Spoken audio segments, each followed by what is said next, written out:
very important theorem, identity theorem. Okay, identity theorem.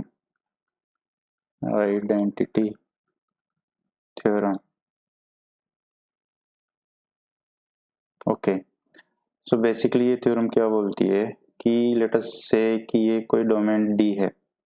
Okay, this is some domain D. इसके अंदर हमने एक set S ले लिया. ठीक है, उसमें element Z N where N belongs to N. ऐसे इनफाइनाइट एलिमेंट है इस सेट एस में. ठीक है, और इसका जो लिमिटिंग पॉइंट है सेट एस के में एलिमेंट्स है उनका एक लिमिटिंग पॉइंट होगा. लेट अस से वो एल्फा है and that alpha also belongs to D. ठीक है, और जो फंक्शन गिवन है एफ जेड वो इसमें एनालिटिक है इस डोमेन में और इसकी बाउंड्री पे एनालिटिक है. देन वी से कि अगर जो सेट एस के एलिमेंट पे फंक्शन जो एफ है उसकी वैल्यू 0 है, देन जो फंक्शन एफ जेड होगा वो आइडेंटिकली 0 होगा for every Z of D. ठीक है, सो इसको अगर हम फॉर्मल फॉर्म में लिखें, if F Z is analytic function within and on the boundary of domain D.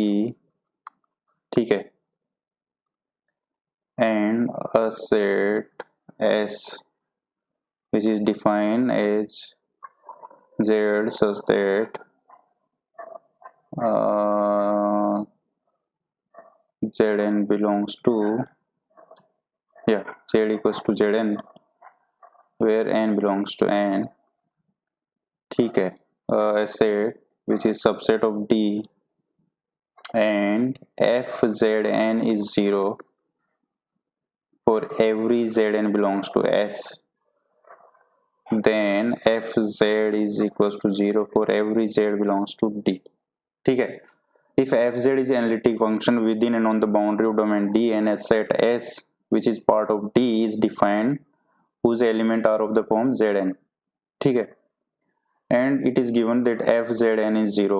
Value of function f is 0 on every element of this set S.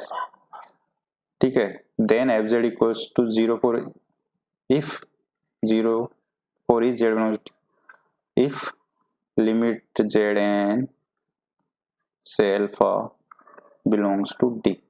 Okay, so basically I hope ये समझ में आया होगा. कहने का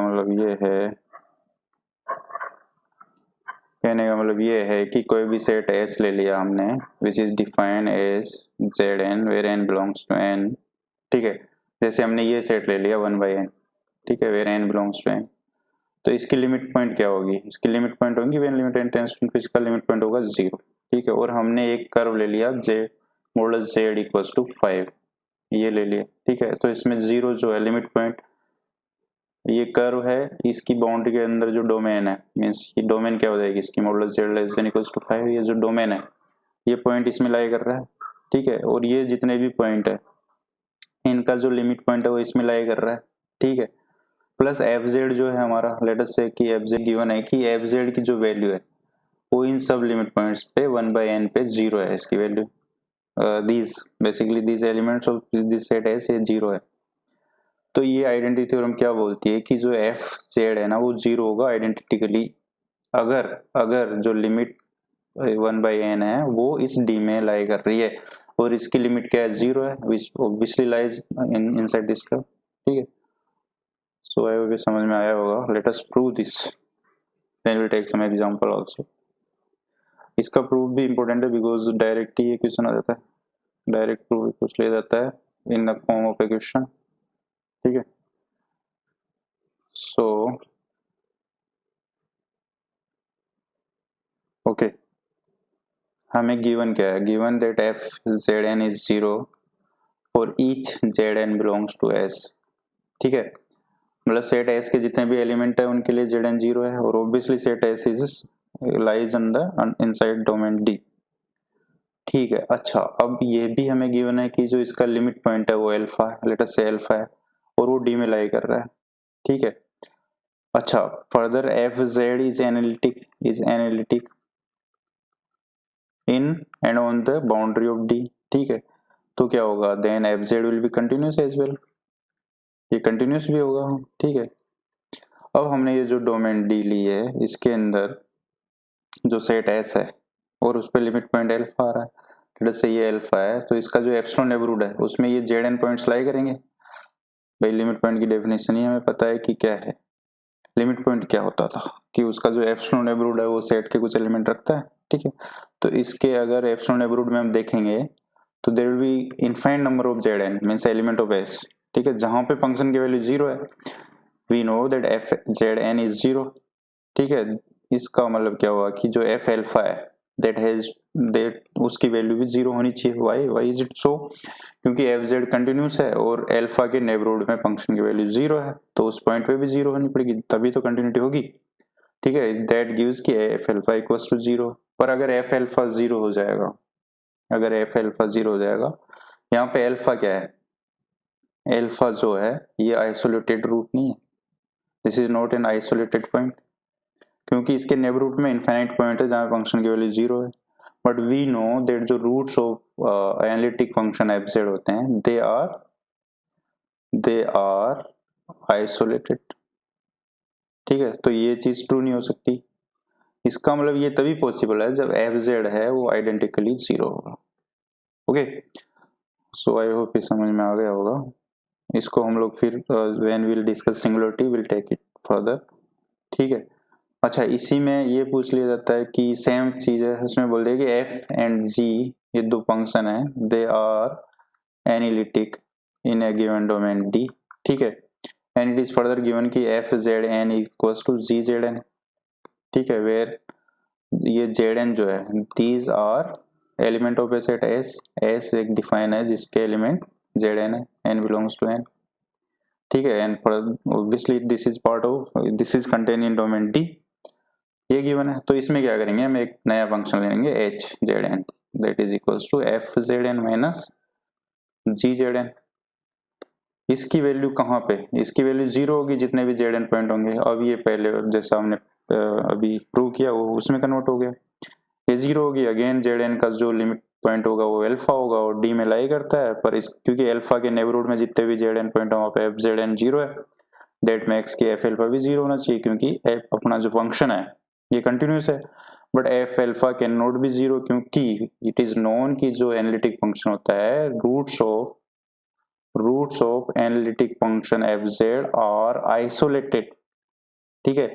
but यहाँ पे जो एल्फा है this is not isolated, isolated का मतलब क्या है कि उसके नेबरहुड में कहीं भी उस फंक्शन की वैल्यू 0 नहीं होगी, पर इसके नेबरहुड में there are infinite points of the set S जहां पे फंक्शन की वैल्यू 0 हो रही है, ठीक है। So this can not be true, इसका मतलब तो यही हो गया कि जो फंक्शन एफ जेड है it has to be identically 0, तभी ये पॉसिबिलिटी है।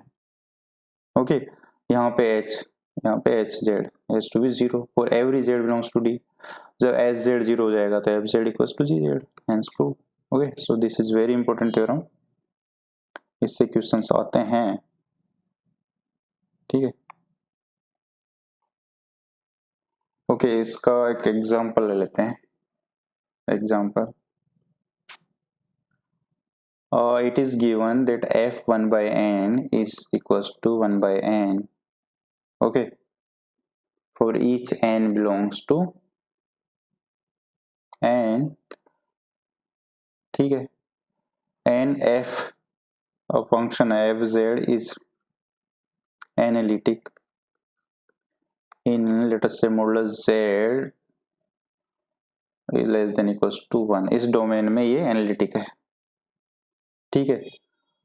देन फाइंड एफ जेड, इसमें हमें एफ जेड फाइंड करना है।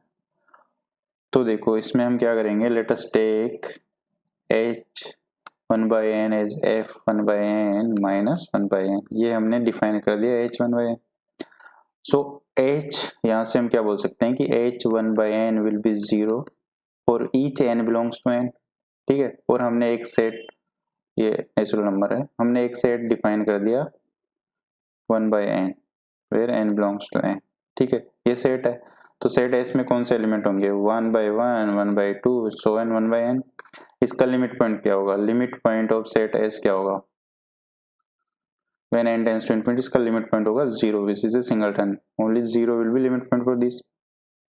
अच्छा अब हमें देखना है कि ये जो लिमिट पॉइंट है, ये सेट का लिमिट पॉइंट है 0, ये ओब्वियसली हमारी डोमेन डी में लाई करता है। डोमेन डी क्या है, modulus z is less than equals to 1, I guess क्या थी domain, modulus z is less than equals to 1, ठीक है।